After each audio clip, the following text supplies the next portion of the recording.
What harmful things are being taught to children? Hi Reddit guys, subscribe now, or I will end our relationship. Not owning up to their mistakes, or blaming them on others. Also, there's nothing wrong with saying, I don't know. That's the beginning of true wisdom. Even better, I don't know, but I can find out. Or, I don't know, but we can find out together, if you're the parent. This is why I'm now watching a documentary on YouTube about box jellyfish. Lol, yup. My daughter asks tons of questions and lately she's been into sharks. I think I've watched every shark/whale/any animal video on YouTube with her. This has been so hard for me to learn. Namely, making a mistake and owning up to it without making any excuses.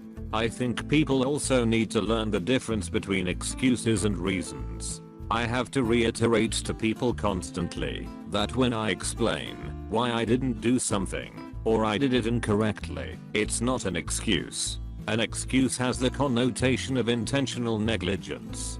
To me, an explanation is just a genuine reason for an accident. Like, you know what, I'm sorry, I didn't mean to forget to call you back. I've been busy all day.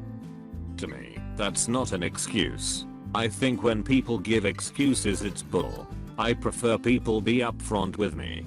Tell me you forgot. Tell me you had other obligations. Tell me how you were busy with family and that was more important at the moment. I don't like liars. Honesty should be valued more, and I think it's important to remember with the idea of excuses and such. My biggest parenting tip: apologize to your kids when you up. When my 5-year-old has a rough behavior day, I'll ask if she wants to start over, and we pretend to go to sleep and wake up. We ask how each other slept, and pretend like whatever argument we were having just never existed. If it's towards the end of the day, I'll say, it's okay sweetheart, we can try again tomorrow. About a year ago I was having a terrible day. Work was awful, dinner didn't come out right, and she was being just so. Point 4. I would grouse at her to get off me, put the crayons away, stop making that noise, the couch is not a jungle gym. Gup. When it came time for bed, I laid her down and said, I'm sorry, I was being snippy with you today and you didn't do anything wrong. She reached up to hug me and said, it's okay mama, we can try again tomorrow. That's when I suddenly realized I was doing okay with the whole teaching empathy thing. Being wrong is bad. That's why many people don't change their mind when they were given trustable sources. They don't want to be wrong. If you want to always be right, change your mind. See GP Gray edit. Spelling high school teacher here. This all damn day. So many kids don't do anything because they are afraid of making a mistake. How else are you going to learn? It's really sad seeing a kid get so relaxed when I say mistakes are okay. You are a good teacher. Keep it up. How to internalize stress and implode as teens and adults. True story, my parents used to make fun of me when I cried. They even created a mock song to sing whenever I started crying. So guess what? I stopped crying. 27 years later, I can't cry at all, and I can't tell others about my stress levels without getting upset. BTW, my parents are really nice people, but I was their first child in the early 90s, so they didn't really know how deal with a crying child. Parents can be really nice people, but in the end, they are just humans too. I don't think anyone can say that they have the perfect parents who never did mistakes. I know a lot of people always say, well, I would never do as a parent / if I was a parent, but then they do something else what is also stupid. Being flawed is being human. In a nasty divorce, the parents may only talk about each other's bad qualities and the kid or kids may have an issue / issues with their parents. Yep, my parents, especially my mom, only ever say you're just like your other parent when it's something negative.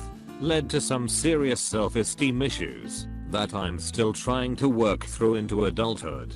Sus, my mom did that for years, and it was so goddamn manipulative.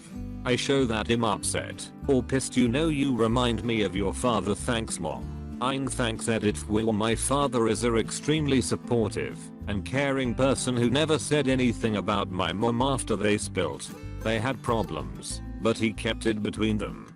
Double edit. My mom was a good and pretty supportive mother, but never moved on from the divorce and dealt with her anger in a bad way. I don't hate her. We have talked about it as adults, and she sees how what she did was negative on me. Next time she does say, well, maybe it's because I share half of his DNA. Maybe you should have made better decisions in the past, and you wouldn't have a walking reminder. Fair warning though, I got kicked out for a week saying this. Worth it. My mom yelled at me once, "You son of a bitch." Couldn't help saying, well, I agree with you there. Did not end well for me. He stared at the street, where he'd gathered his bed, a pillow of cardboard, to lay down his head, a carpet of creatures that scuttled below. He sighed in the darkness. He said, worth it though. I see my mom maybe once a month, because that's all I can stand. Her side comments about everything. Didn't realize how toxic she was until getting the distance. Same here. My mom has spent years bad mouthing my dad, while my dad has never spoken ill of my mom. Actually, my dad only has good things to say about my mom and that side of my family, even after being remarried for 10 years. My mother's constant passive-aggressive jabs and lies directed at my dad's character has caused me to stop enjoying her company. It baffles me that she doesn't understand why we don't appreciate her speaking poorly about someone we love. Then wonders why my brothers and I aren't better sons. That failure is bad. Failing should not be considered as an obstacle, but a step in the learning process. Demonizing the failure and stigma associated with it makes many children lose their interest once they fail. This, but also the humiliation that comes with failing. If failure is to be considered a learning process, then people need to be taught not to laugh at the people who have failed. Not just the humiliation, but also the shame associated with failure. That they shouldn't question an adult. So true. Because of that logic, many kids think that every adult is responsible and trustworthy when, in reality, it's clearly not the case. It was a really weird thing going through college, because I began to think more for myself and question adults. It makes you realize how complicated the world is, because as a kid you assume exactly as you've said. It was almost jarring to realize that my parents did not, in fact, know everything. It did take a lot of pressure off of me to learn everything in order to be an adult. I didn't know until then that I felt that way. It's so weird. You do not have to play with everyone. There is a total lack of social accountability. If Laura is always cheating at tag, it's okay to not let her play. If little Billy throws sand in the sandbox, little Timmy does not have to play with him. Laura and Billy need to learn how to play appropriately. My son's preschool has a strict "you do not have to play if you don't want to" policy. No one has to play with anyone they don't want to play with. No one has to hug or touch anyone or be touched if they don't want it. No one has to share their toys or other school supplies if they aren't done with it. In fact, the preschool teacher will go over and referee and say, "Is Bobby done with the toy car?" No? Then Mickey, you have to wait until he is done. It's pretty refreshing. I wanted to let you know there are new philosophies, and my son's preschool really strongly teaches body autonomy. Your body is your own and no one can touch it or make you do anything with it without your permission. It wasn't official policy, but we had a lot of discretion in the daycare I worked at. I did almost all the things you listed in the post. Some of it was a conscious effort and some of it was natural.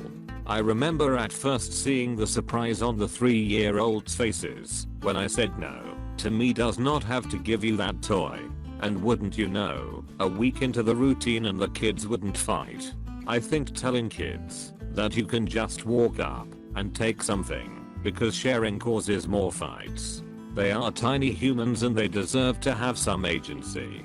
Saying no to unwanted touch. Saying no to other kids who are bothering them, and not telling them to get along. And I had the best behaved class. Anecdotal, but I know it mattered.